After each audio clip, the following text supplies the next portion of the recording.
एक समय की बात है। एक छोटे से गांव में किशन नाम का एक बहुत ही गरीब आदमी रहता था।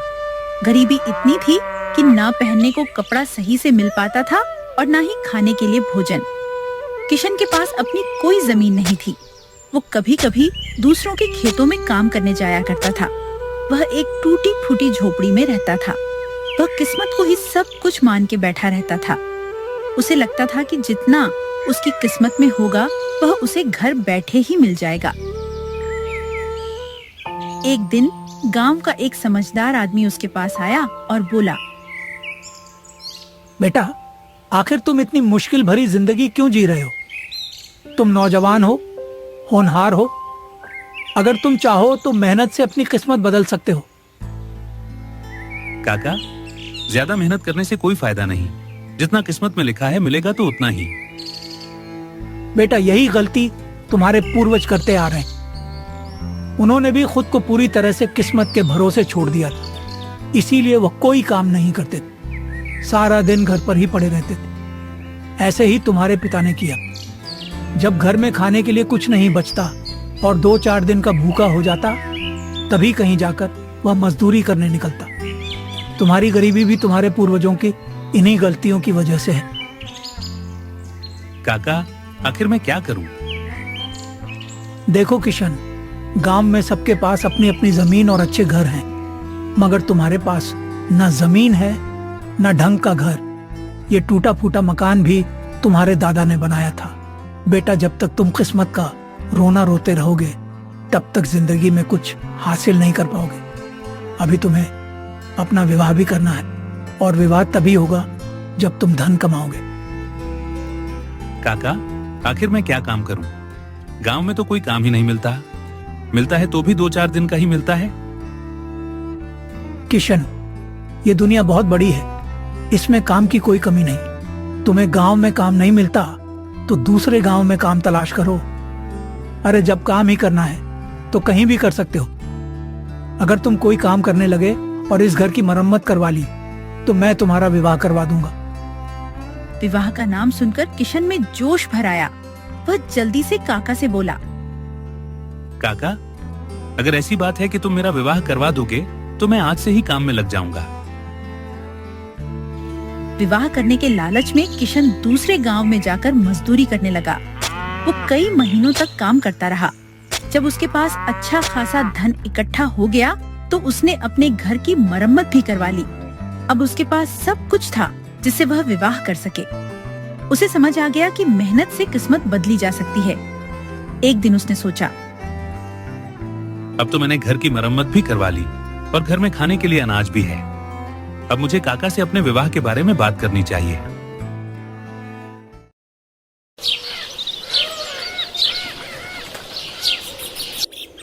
इतना सोचकर किशन काका के पास गया और उससे कहने लगा, काका, आपने मेरे से कुछ वादा किया था कि अगर मैं घर की मरम्मत और धन कमाने लगूं तो आप मेरा विवाह करवा देंगे। अब तो मैंने घर की मरम्मत भी करवा ली है और रोज काम करने भी जाता हूं। अब आप मेरा विवाह करवा दीजिए। हाँ बेटा, तुम चिंता मत करो, मैं देखता हूँ कोई अच्छी सी लड़की की हो तो। लेकिन एक और बात बेटा, देखो, शादी ब्याह के मामले में लोग अक्सर सच्चाई नहीं बताते। थोड़ा बहुत बड़ा चढ़ाकर ही बात करनी पड़ती है। अगर लड़की सांवली भी हो तो उसे गोरी और अत्यंत सुशील बताकर पेश किया जाता है। भले ही उसे छोटे मोटे काम ठीक से करने ना आते हो। ठीक वैसे ही लड़के के बारे में भी लोग झूठ मूठ की बातें जोड़ देते हैं। चाहे लड़के के पास जमीन जायदाद ना हो, किराए के मकान में रहता हो, घर में खाने को अनाज तक ना हो, लेकिन जब विवाह करना हो तो कहेंगे कि लड़के के पास बहुत जमीन है, वह गांव का सबसे इज्जतदार आदमी है, और कहेंगे कि आपकी बेटी इसका साथ जाएगी तो मानो दूध की नदियों में नहाएगी। शादी ब्याह में लोग इस तरह का झूठ मूठ बोलते हैं। तो मैं तुम्हारे लिए कोई रिश्ता लेकर आऊंगा तो मैं भी झूठ बोलूंगा। तुम बस चुपचाप सुनते रहना। उनके सामने ज्यादा सच्चे बनने की कोशिश मत करना, वरना कुंवारे ही रह जाओगे। काका किशन को अच्छी तरह समझा देता है और फिर कुछ दिनों बाद एक आदमी को लेकर किशन के घर आता है। देखो मनोहर जी, ये लड़का गांव का सबसे होनहार, चतुर और मेहनती लड़का है। इसके पास पूरी 150 बीघा बंटाईदारी जमीन है और उसमें बहुत अच्छी फसल भी होती है। घर में अकेला रहता है। तुम्हारी बेटी आते ही रानी बन जाएगी। ऐसा लड़का तुम्हें कहीं ढूंढने से भी नहीं मिलेगा। जिस आदमी को काका लेकर आया था उसे खेती और जमीन संबंधित कोई ज्ञान नहीं था। उसे बटाईदारी का मतलब भी नहीं पता था कि बटाईदारी किसे कहते हैं। वो तो 150 बीघा जमीन लड़के के पास होने के नाम पर ही बहुत खुश हो गया और बोला, मुझे यह लड़का पसंद है। अगले हफ्ते आपसे दोबारा मिलूंगा, तब हम विवाह का दिन तय कर लेंगे। तो मैं इस विवाह को पक्का समझूं? हाँ, पक्का समझिए। अब अपनी बात से पलटना नहीं है। मैं अभी इस विवाह को पक्का करता हूँ। अगले हफ्ते विवाह का दिन तय हो जाएगा। मैंने एक बार जबान दे दी तो बस दे दी, फिर मैं मुकरता नहीं हूँ। वो आदमी बहुत खुश हुआ और अपने घर लौट गया और जाकर अपनी पत्नी से कहने लगा, भाग्यवान, आज मैं बहुत खुश हूँ। हमारी बेटी का रिश्ता एक अच्छे घर में पक्का करके आया हूँ। लड़का अमीर है, घर में अकेला ही है, ना कोई भाई है ना बहन। हमारी बेटी राज करेगी और उसके पास अपनी बटाईदारी की 150 बीघा जमीन है। खाने पीने की कोई कमी नहीं होगी। क्या बेवकूफी भरी बातें कर रहे हो? बटाईदारी का असली मतलब जानते हो? मैं किसान की बेटी हूँ। मुझे बटाईदारी का मतलब अच्छी तरह मालूम है। वो जमीन उसकी नहीं है, किसी जमींदार से 1 साल के लिए आधे हिस्से पर ली हुई है। फसल का आधा हिस्सा उसे मालिक को देना होगा और आधा खुद रखेगा। तो क्या हुआ, तब भी लड़का ठीक ही है। अरे आप पगला गए हो क्या? कहाँ ठीक है? उस जमीन की कोई गारंटी नहीं। अगले साल मालिक चाहे तो किसी और को दे देगा। तब उस लड़के के पास मजदूरी करने के अलावा और कुछ नहीं बचेगा। देखो, मैं साफ साफ कह रही हूँ, वो किसान नहीं मजदूर है और मैं अपनी बेटी की शादी किसी मजदूर से नहीं करूंगी। समझे आप? लेकिन भाग्यवान, मैं तो जुबान दे आया हूँ, अब कैसे मुकर सकता हूँ? अगर सच में उसके पास जमीन है तो उससे जमीन के कागज मांगो। देखना वो कैसे दुम दबाकर भाग जाएगा। अगर ऐसी बात है तो मैं कल ही जाऊंगा और उसे जमीन के कागज मांगूंगा।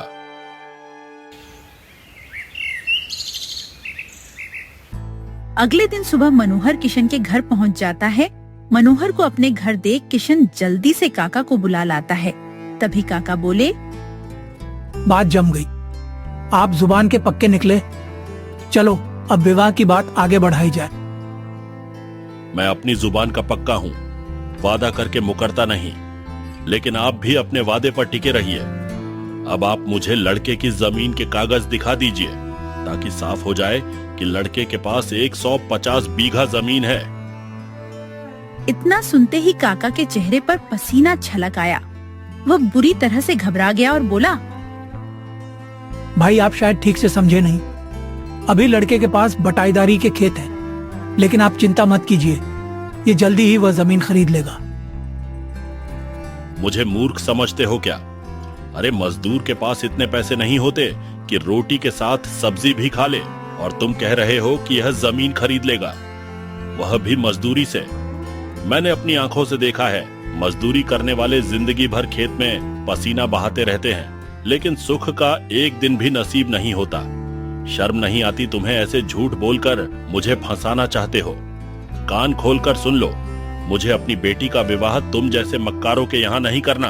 अब मैं अपनी बेटी का विवाह शहर में करूंगा। तुम गांव वाले धोखेबाज होते हो। इतना कहकर मनोहर वहाँ से चला गया। किशन काका की तरफ गुस्से से देखता हुआ बोला, आपको झूठ बोलने की क्या जरूरत थी? झूठ से रिश्ते बनते नहीं बल्कि बिगड़ते हैं। आपने सब कुछ बर्बाद कर दिया। अब यहाँ मेरे लिए कुछ नहीं बचा। झूठ बोलने से, विवाह की बात बिगड़ जाने की वजह से किशन का मन टूट गया। अब उसका काम में भी मन नहीं लगता था। जहाँ भी काम करने जाता, ढंग से मेहनत नहीं करता। लोग उससे नाराज होकर उसे काम से निकाल देते। मजबूरी में वो फिर से अपने गांव से निकलकर आसपास के गांव में काम ढूंढने निकल पड़ता है, लेकिन वहाँ भी मन लगाकर काम नहीं करने के कारण निकाल दिया गया। उसी गांव में एक जमींदार अपनी पत्नी उर्मिला और एक बेटी के साथ रहता था। उसकी पत्नी भोली और अच्छे स्वभाव की महिला थी, बल्कि जमींदार किसी की भी बातों में आ जाता था। जमींदार के पड़ोस में ही एक महिला रहती थी, शांति, जो काफी लालची थी। उसके मन में उर्मिला के प्रति काफी ईर्ष्या थी और वह जमींदार की सारी धन संपत्ति हड़पना चाहती थी। यह उर्मिला अपने आप को समझती क्या है? जमींदार से शादी क्या हो गई? यह तो उड़ने लगी है। इसका कुछ करना पड़ेगा। अब देखती हूँ यह कितने दिन जमींदार के साथ रह पाती है।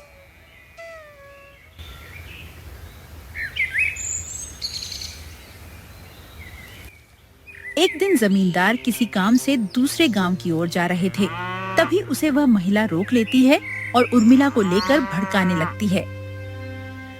आपको पता है, आपने उर्मिला से शादी करके कितनी बड़ी गलती कर दी। वह उर्मिला बहुत की नीच औरत है।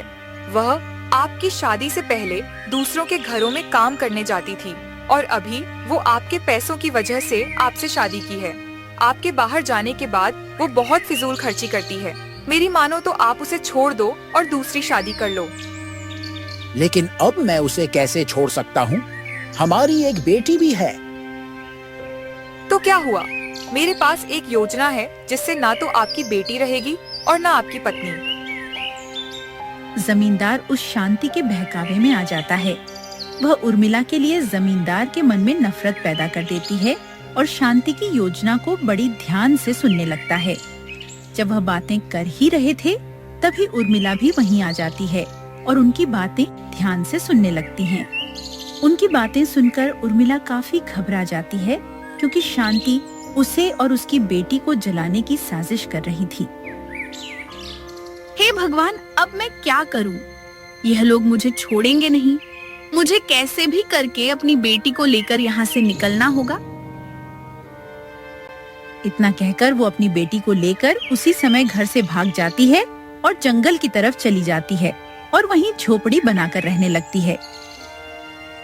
वहीं दूसरी तरफ किशन के हालात इतने बिगड़ गए कि उसके भूखे मरने की नौबत आ गई। वह एक दिन बैठे बैठे सोच रहा था, अब यहाँ मेरे लिए कुछ नहीं बचा, ना काम ना इज्जत। बस घर के नाम पर यह टूटी फूटी झोपड़ी है। यहाँ इस तरह रहने से अच्छा होगा कि अब शहर चला जाऊं। शायद वहाँ कुछ काम मिल जाए। काफी सोच विचार के बाद किशन दूसरे दिन अपने घर से शहर के लिए निकल गया, लेकिन उसे शहर का रास्ता पता नहीं था। वह नहीं जानता था कि शहर कहाँ है, वहाँ उसे काम कैसे मिलेगा। वो चलते चलते घने जंगल में पहुँच गया। जंगल में ही उसे रात हो गई। रात का अंधेरा देखकर वो बुरी तरह घबराने लगा और जल्दी जल्दी जंगल को पार करने लगा। लेकिन जंगल इतना बड़ा था कि खत्म होने का नाम ही नहीं ले रहा था। वो एक जगह रुककर सोचने लगा, अब मैं क्या करूं? ये जंगल तो खत्म होने का नाम ही नहीं ले रहा है। न जाने और कितना बड़ा है यह जंगल। किशन यह सोच ही रहा था कि तभी उसकी नजर एक औरत पर पड़ी, जो लकड़ियां लेकर जा रही थी। यह देख किशन की जान में जान आई। जरूर यह औरत इस जंगल में रहती है। अब रात में मैं इस औरत के घर ठहर सकता हूँ। भले ही यह मुझे खाने के लिए कुछ ना दे, लेकिन रहने के लिए आसरा तो जरूर दे सकती है। किशन चुपचाप उस औरत के पीछे चलने लगा। कुछ दूर चलने के बाद किशन ने देखा कि जंगल में एक छोटा सा घर है और उस घर के बराबर में एक छोटी सी झोपड़ी है। औरत ने लकड़ियों को झोपड़ी में रखा और खुद घर के अंदर चली गई। किशन जल्दी से उस औरत के पास गया। किशन को देखकर वह हैरान रह गई। वो किशन से कहने लगी, अरे कौन हो तुम और यहाँ कैसे आना हुआ? आज से पहले कभी किसी को इस जंगल में आते नहीं देखा। जी, मेरा नाम किशन है। मैं बहुत गरीब आदमी हूँ। मुझे गांव में कोई काम नहीं मिल पा रहा था, इसीलिए मैं शहर में काम की तलाश में जा रहा हूँ। लेकिन मुझे शहर जाने से पहले ही जंगल में रात हो गई है। आपको इधर लकड़ियों के साथ आते देखा तो मैं आपके पीछे पीछे आ गया। क्या आप मुझे रात भर के लिए अपने यहाँ ठहरा सकती हो? देखो, मैं तुम्हें जानती पहचानती नहीं हूँ, इसीलिए मैं तुम्हें अपने घर में नहीं रोक सकती और ना ही मेरे घर में तुम्हारे रहने के लिए जगह है। इसीलिए अच्छा यही होगा कि तुम अपने रहने के लिए कहीं और जगह तलाश करो। इस जंगल में मैं और कहाँ जगह तलाश करूं? मुझे नहीं लगता कि कोई और भी इस जंगल में रहता होगा। अगर आप कहो तो मैं लकड़ियों की झोपड़ी में रह लूंगा। क्या तुम मुझे मूर्ख समझते हो जो तुम्हें लकड़ियों की झोपड़ी में रहने दूं? मैं तुझे जानती नहीं, पहचानती नहीं।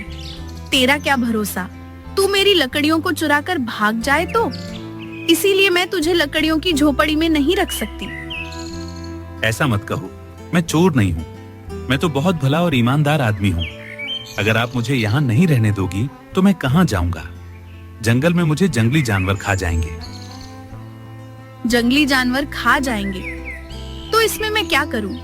जंगल में तो रोज ही खूंखार जानवर, जीव जंतु और आदमी को मारकर खाते रहते हैं। अब मैं सभी को बचाते थोड़ी फिरूंगी। तू यहाँ से चला जा। मरे या जिए मुझे इससे कोई मतलब नहीं। उस औरत की बात सुनकर किशन समझ गया कि यह औरत बहुत बेरहम है। इसको किसी से कोई फर्क नहीं पड़ता। जानवरों के बीच रहते रहते खुद भी जानवर जैसी हो गई है। अगर यह मुझे अपने घर में एक रात ठहरने की इजाजत दे देती तो इसका क्या बिगड़ जाता? आखिर रात भर की ही तो बात थी। हे ईश्वर, मेरी रक्षा कर। इस औरत का विचार बदल दे। इस जंगल में अब इसके सिवा कहीं दूसरा आसरा नहीं है। किशन ये सोच ही रहा था कि वह औरत उससे बोली, सुनो, थोड़ी देर यहीं खड़े होकर मेरा इंतजार करो। मैं अपनी बेटी से पूछ कर आती हूँ कि तुम्हें यहाँ रखना है या नहीं। उस औरत की यह बात सुनकर किशन समझ गया कि वह उसे क्यों नहीं रुकने दे रही है। अरे अरे, माफ करना, मुझे उठने में थोड़ी देर हो गई।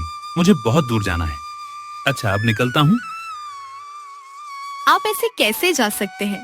कुछ जानते भी हो, मैंने रात में एक सपना देखा। सपने में मेरा आपसे विवाह हो चुका था। अब आप मेरे पति हैं, इसलिए आप मुझे छोड़कर नहीं जा सकते। ये आप क्या कह रही हो? सपना सच थोड़ी होता है। और भला सपने में कैसे शादी हो सकती है? आप पागल हैं क्या? मैंने सुना है सुबह का सपना सच होता है, इसलिए अब मैं आपकी पत्नी हूँ और आप मेरे पति। मैं ये नहीं मानता। तुम पागल हो गई हो। मैं जा रहा हूँ, मुझे देरी हो रही है। शहर भी पहुँचना है। देखो, आप यहाँ से नहीं जा सकते। अगर चले गए तो मैं अपने प्राण त्याग दूंगी। तुम ऐसा कुछ मत करना। मैं रुक जाता हूँ, मगर जब तुम्हारी माँ आएगी तो ये सब सुनकर तुम्हें छोड़ेगी नहीं। माँ कुछ नहीं कहेंगी। वो तो कब से चाह रही है कि मेरा विवाह हो जाए। आपको देखकर तो वह बहुत खुश होंगी।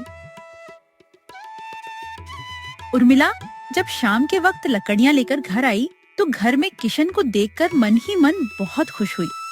वो जो चाहती थी वही हुआ। बेटी ने किशन को विवाह के लिए मना लिया। उर्मिला किशन से बोली, क्या हुआ, तुम शहर नहीं गए? क्या बात है, अभी तक यहीं पर हो? मैं शहर जा रहा था, लेकिन तुम्हारी बेटी ने जाने नहीं दिया। ये न जाने कैसी कैसी बेवकूफों जैसी बातें कर रही है। लगता है ये पागल हो गई है। फिर नंदिनी अपनी माँ को सारी बात बता देती है। फिर उर्मिला किशन से कहती है, अब तुम्हें डरने की कोई जरूरत नहीं है और ना ही कहीं जाने की। अब तुम हमारे साथ ही रहोगे। ये आप क्या कह रही हो? भला सपने में कैसे शादी हो सकती है? किशन, मैं कोई जंगली औरत नहीं हूँ। मैं रामपुर गांव के जमींदार की पत्नी उर्मिला हूँ। जमींदार ने एक नीच औरत के बहकावे में आकर दूसरी शादी कर ली और उस औरत के कहने पर ही उसने मुझे और मेरी बेटी को जिंदा जलाने की साजिश रची। जब मुझे इसका पता चला तो मैं अपनी बेटी को लेकर गांव से भाग आई। तब से हम यहीं इसी जंगल में रहते हैं। इस जंगल में रहते हुए हमें काफी समय हो गया, लेकिन किशन पाप का घड़ा कभी ना कभी तो भर ही जाता है। एक दिन उस नीच औरत ने जमींदार की हत्या करके अपने चहेतों के साथ जमींदारनी बन बैठी। लेकिन क्या ये बात प्रधान जी को पता नहीं चली? उन्होंने इसकी जांच नहीं की क्या? उसने खुद ही प्रधान जी के पास जाकर जमींदार की हत्या का मामला दर्ज कराया ताकि किसी का शक उस पर ना जाए। लेकिन प्रधान जी के गुप्तचरों ने सब पता लगा लिया, जिससे सारे राज खुल गए। असली हथियारनी वह नीच औरत ही निकली। अब प्रधान जी के आदमियों ने उसे पकड़ लिया और जल्द ही उसे फांसी हो जाएगी। लेकिन यह सब आपको कैसे पता चला? आपने तो कहा ना, यहाँ इस जंगल में कोई नहीं आता है।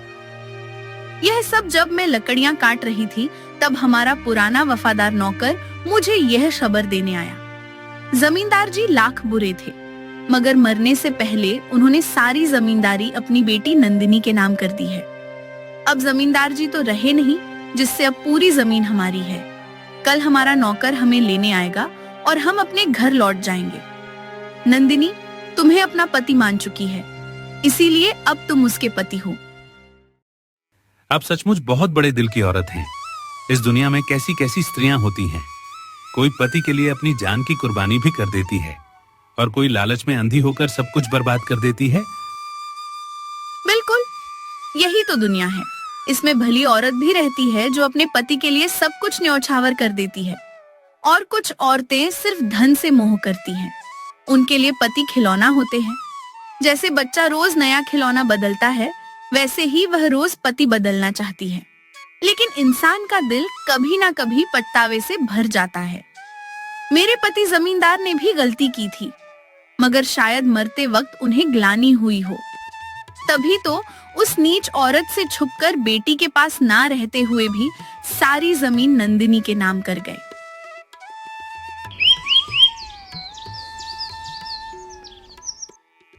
अगले दिन किशन, उर्मिला और उसकी बेटी नंदिनी के साथ जमींदार की हवेली में चला गया और नंदिनी जमींदारनी बन गई। उसके बाद किशन अपनी पत्नी और उर्मिला के साथ खुशी खुशी रहने लगा। सुबह का समय गांव का एक छोटा सा घर, जिसके अंदर एक मटमैला सा बिस्तर लगा हुआ था। बिस्तर पर गीता अधमरी सी हालत में लेटी हुई थी। तभी मंगल अपना फावड़ा कंधे पर रखकर दरवाजे की ओर बढ़ता है। सुनो जी, आज इतनी सुबह ही चल दिए। और क्या तुम्हारी तरह घर में बीमार पड़ा रहूं? मैं तो तुमसे तंग आ गया हूं। अब तो ये दिन आ गया है कि खाना भी मुझे खुद ही बनाना पड़ रहा है। यह क्या कह रहे हैं आप? क्या मैं जानबूझकर बीमार हुई हूँ? चल, अब ज्यादा जुबान मत लड़ा। मैं काम पर जा रहा हूँ और सुन, शाम को जब लौटूं तो खाना तैयार चाहिए, वरना ठीक नहीं होगा। मंगल बिना पीछे देखे फावड़ा उठाकर घर से बाहर निकल जाता है। गीता आंखें मूंदकर आंसू पोंछ लेती है। गांव की पगडंडी पर मंगल तेज कदमों से चल रहा था और मन ही मन बड़बड़ा रहा था। इस औरत को तो बस बीमार होने का बहाना चाहिए। घर का कोई काम धंधा करना नहीं, बस लेते रहना है। सारी जिम्मेदारी मेरे सिर पर डाल दी है। वह खेत की तरफ बढ़ता है, मगर उसके चेहरे पर थकान और मन में चिड़चिड़ापन साफ झलकता है। उधर गीता बिस्तर से उठकर धीरे धीरे चूल्हे की तरफ जाती है। वह लकड़ी रखकर आग जलाने की कोशिश करती है, मगर धुएं से उसकी खांसी बढ़ जाती है। वह दीवार का सहारा लेती है और धीरे से बैठ जाती है। हे भगवान, मैंने ऐसा क्या पाप किया कि मेरे अपने ही मुझ समझ नहीं पा रहे। काश ये समझ पाते कि बीमारी कोई सुख नहीं है। मंगल सेठ के खेत पर पहुंचता है। वहां उसका पुराना साथी गोविंद मिट्टी खोद रहा होता है। गोविंद उसे देखकर मुस्कुराता है। अरे मंगल भाई, आज तो बहुत जल्दी आ गए। घर पर सब कुशल है ना? कुशल कैसा होगा? औरत बीमार होकर छाती पर पड़ी है। समझ नहीं आ रहा कि घर का काम करूं या मजदूरी। भाई, औरत घर का स्तंभ होती है। अगर वह सच में बीमार है तो उसकी सेवा करना पति का फर्ज है। गुस्से से कुछ हासिल नहीं होगा। अरे छोड़ो गोविंद, औरतें नाटक ही करती हैं। इसके बाद दोनों काम में लग जाते हैं। काम करते करते दोपहर हो जाती है।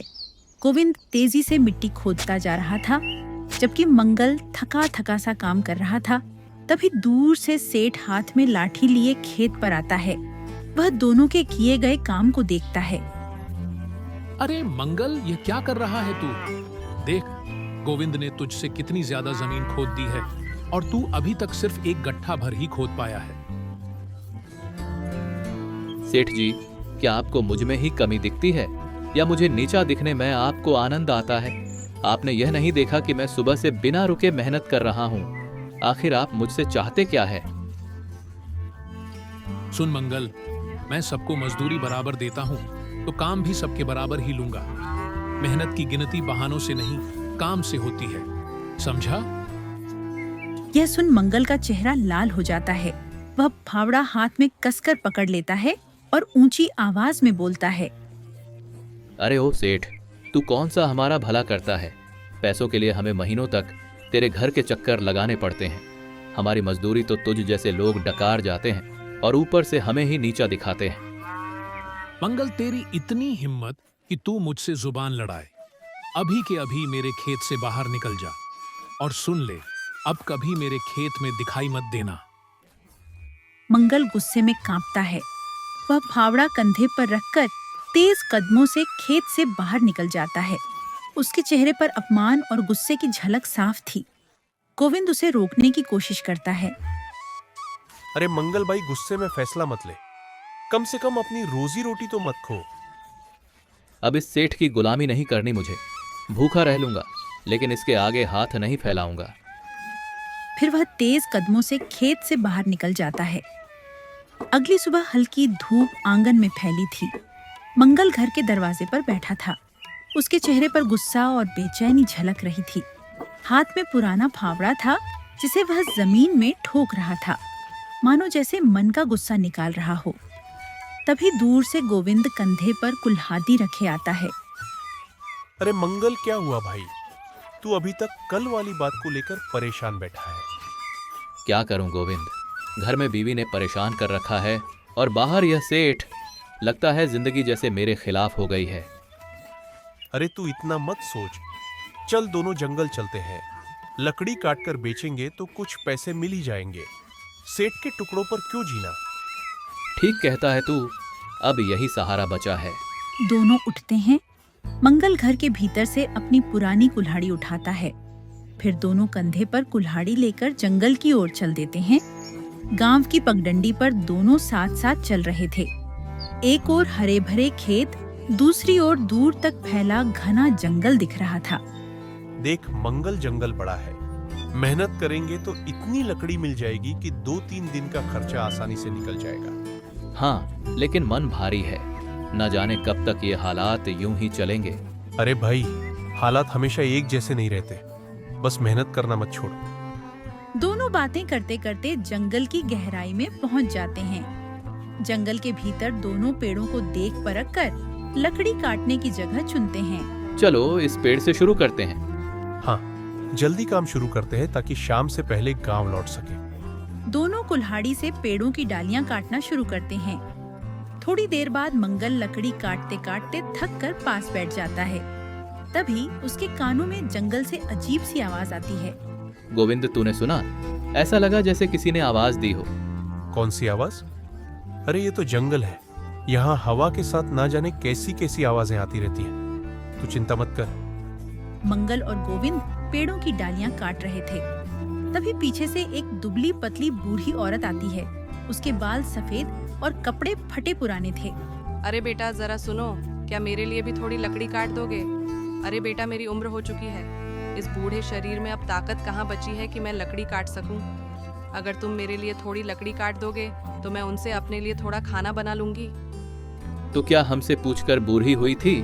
खुद करो अपना काम। गोविंद मंगल की ओर हैरानी से देखता है। मंगल, ये तू क्या कह रहा है?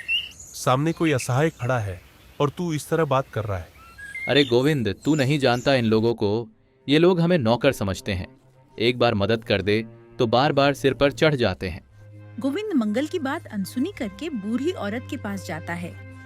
अम्मा, मंगल दिल का बुरा नहीं है, बस हालात ने उसे कड़वा बना दिया है। आप चिंता मत करो, मैं आपको लकड़ी काट कर दूंगा। उसके चेहरे पर करुणा झलक रही थी। इसके बाद गोविंद लकड़ी काटना शुरू करता है। मंगल पास खड़ा गुस्से में देख रहा था। गोविंद, मेरे मना करने पर भी तू उस बूढ़ी औरत के लिए लकड़ी क्यों काट रहा है? अरे मंगल, तुम उस बूढ़ी औरत की उम्र नहीं देख रहे। इस उम्र में वह सब कैसे करेगी? अरे बूढ़ी है तो मर क्यों नहीं जाती? क्यों जी रही है बोझ बनकर? गोविंद उसकी बात को अनसुना कर लकड़ी इकट्ठा करता है। फिर उठाकर बूढ़ी औरत की ओर बढ़ता है। मंगल भी नाराज होते हुए उसके पीछे पीछे चलता है। जंगल के भीतर एक छोटी सी झोपड़ी थी। बूढ़ी औरत दोनों को उस झोपड़ी के पास ले जाती है। उसके चेहरे पर थकान थी, लेकिन आंखों में अपनापन था। बेटा, तुम्हारा धन्यवाद।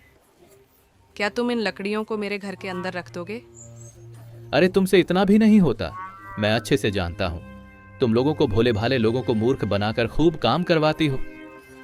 नहीं बेटा, ऐसा नहीं है। मैं तो लोगों से उनके स्वभाव के अनुसार ही बात करती हूँ। जो जैसा होता है मैं वैसा ही बर्ताव करती हूँ। मंगल गुस्से में खड़ा था, लेकिन बूढ़ी औरत की शांत और विनम्र बातें सुनकर थोड़ी देर के लिए चुप हो जाता है। गोविंद लकड़ियां उठाकर झोपड़ी के भीतर रखता है। तभी उसकी नजर कोने में टंगी कई पुरानी और चमचमाती कुल्हाड़ियों पर पड़ती है। उनमें से एक कुल्हाड़ी सोने जैसी दमक रही थी। अरे अम्मा, आपके पास तो इतनी सारी कुल्हाड़ियां हैं और ये तो सोने की कुल्हाड़ी लग रही है। इतना सुनते ही मंगल तुरंत भीतर आ जाता है। उसकी आंखें लालच से फैल जाती हैं। वह सीधे सोने की कुल्हाड़ी पर नजर गड़ाता है और धीरे धीरे मन ही मन सोचता है, अरे वाह, यह तो सचमुच सोने की कुल्हाड़ी है। अगर यह मेरे हाथ लग जाए तो मुझे मजदूरी नहीं करनी पड़ेगी। अम्मा, ये इतनी सारी कुल्हाड़ी आपके पास कैसे आई? गोविंद, तुझे नहीं पता क्या यह कुल्हाड़ियां इस बूढ़ी ने तुझ जैसे लोगों को मूर्ख बनाकर ही इकट्ठी की होंगी। बूढ़ी औरत शांत भाव से मुस्कुराती है। उसकी आंखों में जरा भी क्रोध नहीं था। नहीं बेटा, ऐसा नहीं है। मुझे बचपन से ही लकड़ी काटने का शौक था, इसीलिए अलग अलग जगह से कुल्हाड़ियां इकट्ठी करती रही। इसी शौक के चलते मेरे पास यह सब है। गोविंद आदर से सिर हिलाता है, जबकि मंगल अविश्वास और लालच में कुल्हाड़ियों को घूरता रहता है। एक बात और बेटा, जब कोई मुझसे कुल्हाड़ी मांगता है तो मैं उसे कुल्हाड़ी दे भी देती हूँ। मंगल यह सुनकर चौंक जाता है। उसकी आंखें चमक उठती हैं।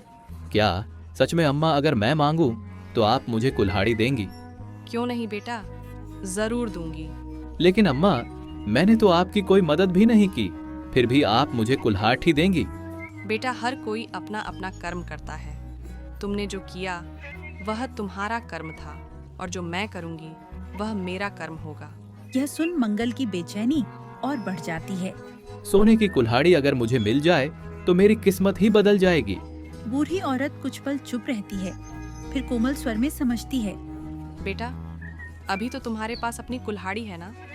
जब सचमुच तुम्हें जरूरत होगी तब यह कुल्हाड़ी तुम्हें मिल जाएगी। सब कुछ समय आने पर ही मिलता है। मंगल झुंझला जाता है और मन ही मन सोचता है कि बूढ़ी उसे टाल रही है। ठीक है अम्मा, हमें देर हो रही है, अब हम चलते हैं। इसके बाद दोनों लकड़ियों का गट्ठर उठाकर जंगल से बाहर निकल जाते हैं। गोविंद आगे आगे चल रहा था, जबकि मंगल बार बार पीछे मुड़कर झोपड़ी की ओर देख रहा था। उसके चेहरे पर स्पष्ट था कि उसका मन वहीं सोने की कुल्हाड़ी पर अटका था। अम्मा ने कहा है कि कुल्हाड़ी दूंगी, लेकिन कब? अब मुझे तो बर्दाश्त ही नहीं हो रहा है। रात का समय मंगल अपने घर के दरवाजे पर बैठा था। उसके चेहरे पर बेचैनी और आंखों में लालच था। अब तो मुझसे कुल्हाड़ी के बिना एक पल भी नहीं रुका जा रहा है। वो सोने की कुल्हाड़ी मुझे किसी भी तरह हासिल करनी होगी। बूढ़ी ने कहा था, समय आने पर देगी तो क्यों ना मैं ही कुछ ऐसा कर दूं और उसे मूर्ख बना डालूं। तभी अचानक गीता दरवाजा खोलकर बाहर आती है। उसकी आंखें नींद से भरी थीं। अरे सोना नहीं है क्या? पूरी रात ऐसे ही दरवाजे पर बैठे रहोगे? घर में चैन क्यों नहीं मिलता तुम्हें?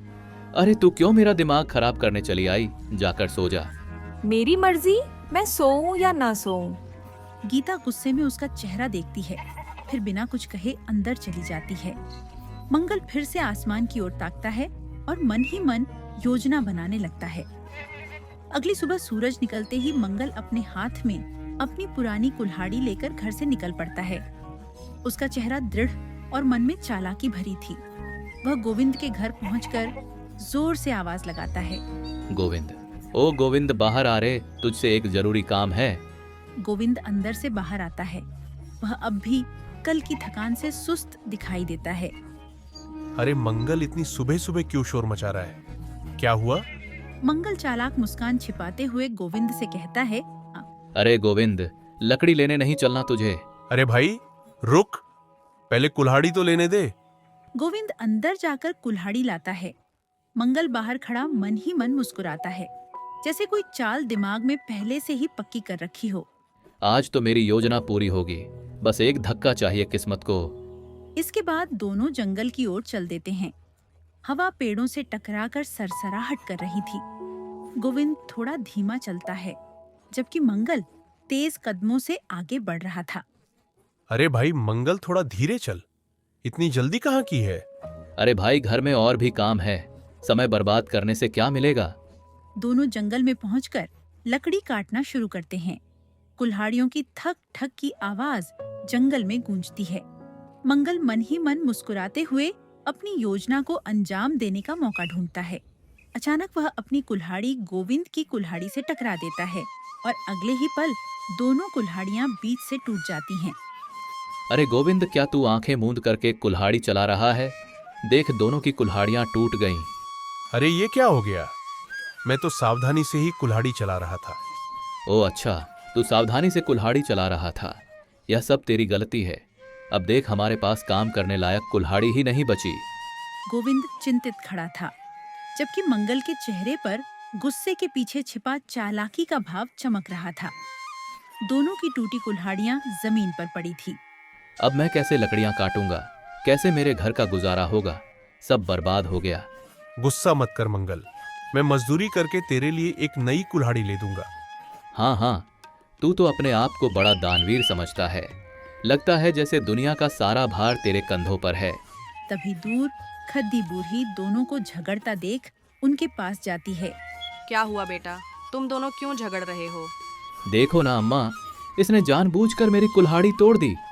नहीं अम्मा, मैंने तो कुल्हाड़ी सावधानी से चलाई थी, धोखे से टकरा गई। तुम दोनों इस प्रकार झगड़ो मत। आओ, मेरे साथ आओ। बूढ़ी दोनों को अपने साथ झोपड़ी में ले जाती है।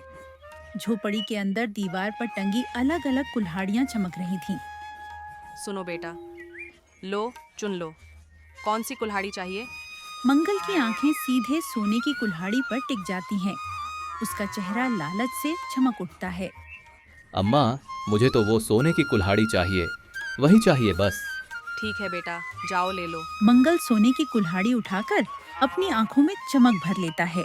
बेटा गोविंद, तुम भी एक कुल्हाड़ी ले लो। नहीं अम्मा, मेरे पास अभी एक और कुल्हाड़ी है, मुझे जरूरत नहीं। बेटा, मेरी मर्जी से तुम भी एक कुल्हाड़ी ले जा सकते हो, यह मेरा आशीर्वाद होगा।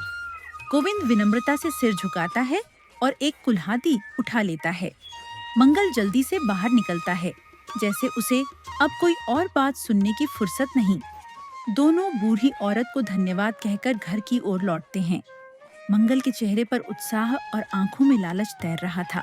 अब मैं इस सोने की कुल्हाड़ी को बेच दूंगा, इससे मेरे पास ढेर सारे पैसे आ जाएंगे, फिर मुझे जिंदगी भर काम करने की जरूरत नहीं पड़ेगी। इसके बाद दोनों गांव पहुंचते हैं। मंगल दौड़ते हुए अपने घर पहुंचता है। अंदर घुसते ही वह सोने की कुल्हाड़ी को कोने में रख देता है। अब तो मेरी किस्मत ही बदल जाएगी। लेकिन अगले ही पल वह सोने की कुल्हाड़ी धीरे धीरे चमक होने लगती है और देखते ही देखते वो कुल्हाड़ी पूरी तरह गायब हो जाती है। अरे ये क्या हो गया? भला ये कुल्हाड़ी कहाँ गायब हो गई? उस बुढ़िया ने मुझे धोखा दिए, उसे तो मैं छोड़ूंगा नहीं। मंगल गुस्से में ओस बुढ़िया की ओर जाने लगा। हर बराहट में उसका पैर फिसल जाता है और वह जमीन पर गिर पड़ता है। यह सब उस बुड्ढी का किया धरा है, उसी ने मेरे साथ यह सब किया है। आज मैं उसे नहीं छोड़ूंगा। मंगल घायल तेजी से जंगल की ओर दौड़ता है। उसके चेहरे पर गुस्सा और आंखों में नफरत झलकती है। जहाँ भी मिलेगी आज उस बुड्ढी को सबक सिखाऊंगा। वह जैसे ही जंगल में झोपड़ी वाली जगह पर पहुंचता है तो वहाँ से झोपड़ी गायब होती है। चारों ओर बस पेड़ों की सरसराहट थी। अरे ये झोपड़ी कहाँ गई और वो बुड्ढी कहाँ गई? अरे ओ गई, सामने आ, तूने मेरे साथ ये क्या किया? वह जोर जोर से चिल्लाता है और फिर जमीन पर बैठकर फूट फूट कर रोने लगता है। अचानक पीछे से एक धीमी आवाज आती है। क्या हुआ मंगल, मुझे ढूंढ रहे हो? मंगल पलटकर देखता है। बूढ़ी औरत शांत खधी थी। उसके चेहरे पर मुस्कान थी, लेकिन आंखों में गहरी गंभीरता। तुमने मेरे साथ ऐसा क्यों किया? मैंने तुमसे सोने की कुल्हाड़ी मांगी थी और तुमने मुझे वो छीन ली। नहीं मंगल, यह मैंने नहीं किया। यह सब तेरे कर्मों का फल है। जो जैसा करता है वैसा ही फल पाता है। तो क्या गोविंद को उसके कर्मों का फल नहीं मिलेगा? क्यों नहीं, गोविंद को भी उसका फल मिल चुका है। गोविंद अपने घर पहुंचता है। वह साधारण लोहे की कुल्हाड़ी दीवार के पास रख देता है। अगले ही पल कुल्हाड़ी चमकने लगती है और ढेर सारे सोने चांदी के गहनों में बदल जाती है। गोविंद की आंखें आश्चर्य से फैल जाती हैं। अरे ये क्या, इतना सारा सोना मुझे लगता है। ये सब उन अम्मा का आशीर्वाद है। धन्यवाद अम्मा, आपका बहुत बहुत धन्यवाद।